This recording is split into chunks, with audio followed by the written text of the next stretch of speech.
নমস্কার বন্ধুরা, এই চিংড়ি মাছগুলো দেখছো? এগুলো আজ আমি চুরি করেছি। তবে লোকের বাড়ি থেকে না, নিজের বাড়ি থেকেই চুরি করেছি। আজ সকালে আমার মা মাছ দিয়ে অন্য কোনো রেসিপি বানাতে যাচ্ছিল, কিন্তু পাপা বলল পাপার নাকি চিংড়ির চপ খেতে ইচ্ছা করছে। কিন্তু মা বলল আজ না, অন্য কোনো দিন হবে।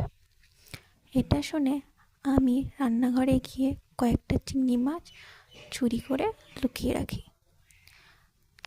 এরপর মার যখন রান্না করা হয়ে যায়, তখন আমি রান্নাঘরে ঢুকে চিংড়ি মাছগুলো বেটে একটি পাত্রে নিয়ে তাতে পরিমাণ মতো পেঁয়াজ, লঙ্কা, আদা, রসুন একসাথে বেটে মশলাগুলো দিয়ে তাতে স্বাদ মতো লবণ, হলুদ এবং কিছুটা পরিমাণে বেসন দিয়ে মাখিয়ে নিয়ে কড়াইটা উনুনে বসিয়ে একে একে চপগুলো দিয়ে লাল লাল করে ভেজে তুলে নিয়েছি।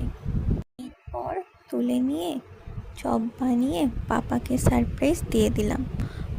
পাপা কিছু খেতে চাইবে আর আমি বানাবো না, তা কখনো হয় বলো? যাই হোক, রেসিপিটা কেমন লাগলো জানিও। ভালো লাগলে চ্যানেলটাকে সাবস্ক্রাইব করে দিও।